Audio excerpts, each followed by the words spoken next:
अस्सलाम वालेकुम dear students. 9th class computer का हमारा आज का जो चैप्टर है दैट इज प्रॉब्लम सॉल्विंग। इस चैप्टर के अंदर हम सबसे पहला टॉपिक जो है हमारा वो प्रॉब्लम सॉल्विंग के नाम से ही पढ़ेंगे, जिसके अंदर हम डिफरेंट मल्टीपल जो है स्टेप्स प्रॉब्लम सॉल्व करने के लिए वो पढ़ेंगे। These are the problem solving steps actually.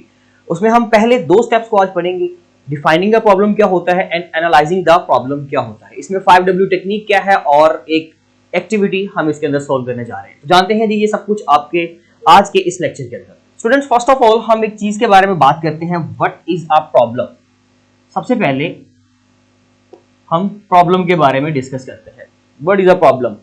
Problem is something like an hurdle, a hurdle, an obstacle, any difficulty और a task that we want to achieve, that we want to solve, that we want to sort out.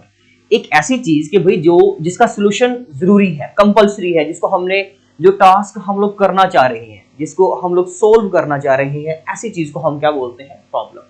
लेकिन problem solving के अंदर जो computer science के अंदर problem solving आएगा उसको हम रियल लाइफ से थोड़ा सा हट के लेते हैं। वैसे तो प्रॉब्लम मतलब कोई भी इशू, कोई मसला, कोई ऐसी चीज, उसको हम प्रॉब्लम बोलते हैं। रियल लाइफ में भी यही चीज है। अगर आपको मैं कहता हूं जी मुझे ये मार्केट डिजाइन करना है तो दैट इज अ टास्क। भाई ये एक टास्क है तो दैट इज अ प्रॉब्लम। लेकिन अगर मैं कहता हूं कि जी मुझे एक वेबसाइट बनानी है तो वो भी वही एक टास्क है, वो भी एक मसला है, वो भी एक इशू है, एक ऑब्स्टेकल है जिसको हमने सॉर्ट आउट करना है, जिसको हमने समझ के हल करना है। इस चीज को हम प्रॉब्लम बोलते हैं। लेकिन यहां पर हम लोग एक डेफिनेशन जो पढ़ेंगे प्रॉब्लम की, that is a well defined problem. हम पढ़ेंगे वेल डिफाइंड प्रॉब्लम के बारे में। सोल्यूशन निकलता है हमेशा एक वेल डिफाइंड प्रॉब्लम का भी निकल सकता है, लेकिन वेल डिफाइंड प्रॉब्लम का जो सोल्यूशन है वो ज्यादा अच्छे तरीके से निकलता है। अगर प्रॉब्लम अच्छे अंदाज से सोल्व की होगी, उसको डिफाइन किया होगा, तो हम अच्छे अंदाज से उसका सोल्यूशन निकाल सकते हैं। जैसे कि फॉर एग्जांपल प्रॉब्लम को डिफाइन करने के लिए हमारे पास कुछ स्ट्रेटजीज हैं। There are some strategies to define a problem. एक प्रॉब्लम को डिफाइन करने के लिए हमारे पास कुछ स्ट्रेटजीज होती हैं। उनमें नंबर 1 पे है जी गेन बैकग्राउंड नॉलेज।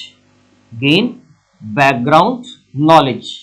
आप प्रॉब्लम का बैकग्राउंड नॉलेज गेन करें, हासिल करें। जो काम आप करना चाह रहे हो, जो टास्क आप परफॉर्म करना चाह रहे हो, उसके अंदर आप उसको देखें कि जो भी आपने टास्क सपोज परफॉर्म करना है, आपने एक वेबसाइट बनानी है, वो वेबसाइट कितने यूजर्स के लिए बनेगी, कौन कौन उसको इस्तेमाल करेगा, उसकी डोमेन क्या है, उसको कहाँ यूज किया जाएगा, कब यूज किया जाएगा, ये सारी चीजें उसके बैकग्राउंड के बारे में बताएंगी। इस चीज से उस प्रॉब्लम को सोल्व करने के लिए, वेबसाइट को बनाने के लिए हमें काफी क्वेश्चंस का आंसर मिल जाएगा। ऐसे ही जब आपने किसी प्रॉब्लम को डिफाइन करना है तो उसमें लाजमी तौर पे ये चीज देख लीजिए कि भाई उस प्रॉब्लम को जिसको सोल्व करना चाह रहा हूं उसने किस जगह पे रन होना है, कहां पर चलना है। ऐसे उस प्रॉब्लम को हम सोल्व करेंगे। एंड नेक्स्ट वन, हमारे पास जो नेक्स्ट एक टेक्निक है दैट इज यूज गेसेस। आप इस स्ट्रेटजी को इस्तेमाल करते हुए, गेस करते हुए, मींस कि अपने पास्ट एक्सपीरियंस की बेस पे, मैंने एक वेबसाइट पिछले भी बनाई थी, उसको मैंने ये मॉड्यूल्स ऐड किए थे, मैंने उसमें ये टास्क परफॉर्म किया था, ऐसी कुछ चीजों की बेस पे आप उसका अगेन सोल्यूशन निकालना शुरू करें, यानी कि उसको डिफाइन करने की बेहतर तरीके से कोशिश करें। इस चीज से आप मजीद बेहतर अंदाज से प्रॉब्लम को डिफाइन कर पाएंगे। And the last one is, last strategy है किसी प्रॉब्लम को डिफाइन करने के लिए, वो हमारे पास क्या है जी? बेसिकली उससे हम ये कर सकते हैं जैसे कि ड्रॉ अ पिक्चर, कि हम उस प्रॉब्लम को ना थोड़ा सा पिक्टोरियल फॉर्म में लिख दें, बना दें, शेप बना दें किसी ब्लैंक पेपर पे, किसी व्हाइट बोर्ड पे, किसी ब्लैक बोर्ड पे, किसी भी जगह पर। जब हम उसको थोड़ा सा पिक्टोरियल फॉर्म में लिखने की कोशिश करेंगे तो वो बेसिकली उसकी क्या स्टेप कहलाएगा जी? Draw a picture. इन 3 चीजों से हम क्या कर सकते हैं? अपनी प्रॉब्लम को बेहतर अंदाज से डिफाइन कर सकते हैं। तो बेसिकली ये तीनों स्ट्रेटजीज हमने पढ़नी है, लेकिन उसका एक वे होगा, उसका एक अंदाज होगा करने का। जैसे कि देखिए स्टूडेंट्स, प्रॉब्लम सॉल्विंग स्टेप्स की अगर हम बात करें तो there are total 5 problem solving steps. Students, एक चीज याद रखें कि एक प्रॉब्लम को सोल्व करने के लिए हमारे पास मल्टीपल स्टेप्स होते हैं। ये जरूरी नहीं है कि जी 5 ही होंगे, लेकिन हमारे पास जो है वो यहां पर सिलेबस में, इस सिलेबस में हमारे पास कुछ 2 स्टेप्स हैं। उसमें से जो पहला स्टेप है प्रॉब्लम को सोल्व करने के लिए, वो है defining a problem. Defining a problem.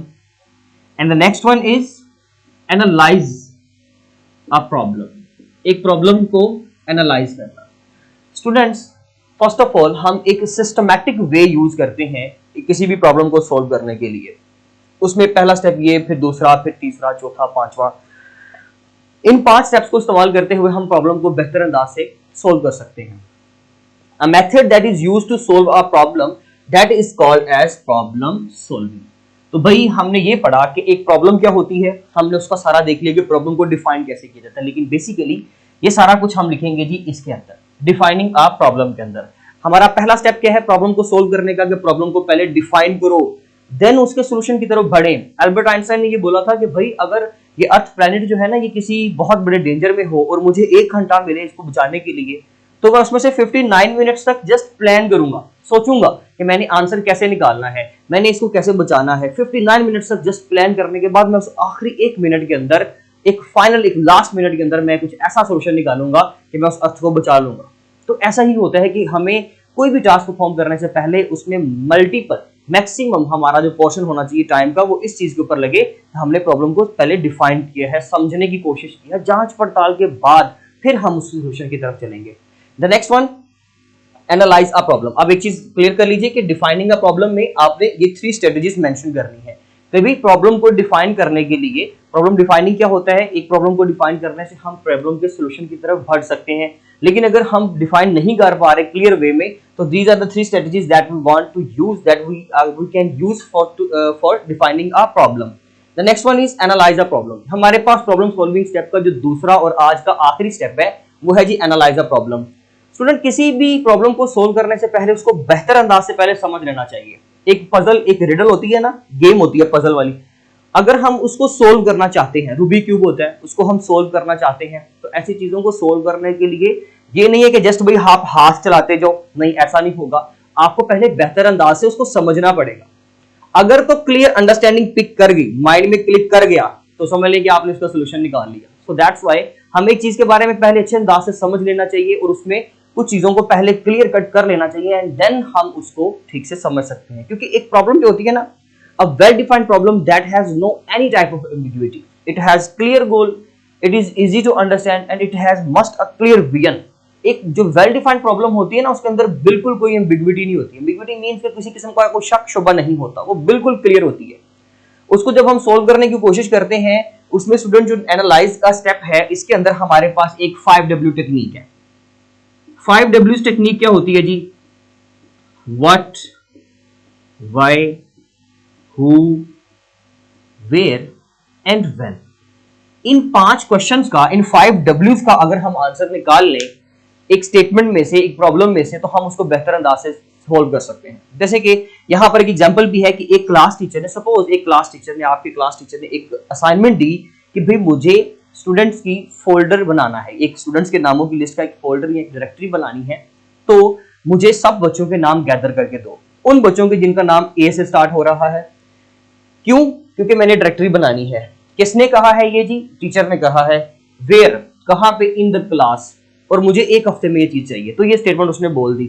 अब अगर हम उस पूरी स्टेटमेंट में से इन 5 क्वेश्चंस का आंसर स्टूडेंट्स निकाल लें, हमें चीजों का आंसर मिल जाएगा। जैसे कि व्हाट क्या करना है? डायरेक्टरी बनानी है। व्हाई, क्यों? क्योंकि सॉरी, व्हाट क्या करना है? नाम गैदर करना है उन बच्चों का जिनका नाम ए से स्टार्ट हो रहा है। व्हाई, क्योंकि बेसिकली एक डायरेक्टरी बनाना चाह रही है टीचर। हु, किसने कहा है? स्टूडेंट्स को कहा है, टीम को कहा है, या टीचर ने कहा है। कि दोनों हु में हम लिख सकते हैं कि किस पर्सन ने ये चीज कही है और किसको कही है। वेयर, कहां पे? In the class, in school. And where, when का मतलब कि कब तक, तो उसका मतलब है कि जी ड्यूरेशन बता दें, 1 हफ्ते में जनाब हमने ये काम कंप्लीट करना है। इस तरह से हमने 5 क्वेश्चंस के आंसर निकाल लिए। जब हम उस स्टेटमेंट में से 5 क्वेश्चंस के आंसर निकाल लेंगे, इसी तरह से सिमिलरली अगर प्रॉब्लम सॉल्विंग मींस कि कंप्यूटर साइंस के अंदर कोई प्रॉब्लम आएगा, कोई वेबसाइट बनानी है, कोई सॉफ्टवेयर डिजाइन करना है, कोई वेबसाइट डिजाइन करनी है, तो ऐसी चीजों में उसके 5 क्वेश्चंस अगर हम ये आंसर्स निकाल लें, तो उससे हमें बेहतर तरीके से प्रॉब्लम समझ आ जाएगी। करना क्या है, कब तक करना है, किसने करना है, क्यों करना है, और कहां पे करना है। ये सारी चीजें अगर क्लियर होगी तो काम हो जाएगा। इसमें एक एक्टिविटी भी है। उस एक्टिविटी में ये है कि जी एक टीचर ने इसी तरह से क्लास के अंदर बच्चों के डिवीजन कर दी, 2-2, 3-3 बच्चों का ग्रुप बना दिया। मैथ, फिजिक्स के दो क्लासेस के सब्जेक्ट्स का जो बेसिकली सब्जेक्ट्स की लिस्ट थी मार्क्स की, वो बच्चों में डिस्ट्रीब्यूट कर दी। और ये कहा गया उन ग्रुप्स को कि जो फिजिक्स में पहले 5% टॉपर्स हैं उनको निकाले, और उन बच्चों के नाम निकाले जो मैथ में 5% जो टॉप पे हैं उनको निकाले, 5% बचे। और इसके अलावा जिन बच्चों के 90% मार्क्स हैं टोटल, उन बच्चों की लिस्ट बनाए। तो आपको ये एक्टिविटी दी गई है और उसमें आपने 5Ws का आंसर निकालना है। व्हाट क्या करना है जी? लिस्ट बनानी है। व्हाई, क्योंकि हमने एक डायरेक्टरी रेडी करनी है, या हमने एक लिस्ट, या हमने एक रिपोर्ट रेडी करनी है। हु, किसको कहा गया है? स्टूडेंट्स को कहा गया है। और किसने कहा है? टीचर ने। वेयर, कहां पे? In the class. And when, अगर कोई ड्यूरेशन उसमें मेंशन है 2 days 3 days 4 days, और अगर नहीं है तो no time limit. So that are the 2 steps to solve a problem. ये पहले 2 स्टेप हैं जिससे हम प्रॉब्लम को सोल्व करने की कोशिश करेंगे। बाकी के जो रिमेनिंग स्टेप्स इंशाल्लाह हम अपने नेक्स्ट लेक्चर में कवर करेंगे। तब तक के लिए स्टूडेंट्स, अल्लाह हाफिज।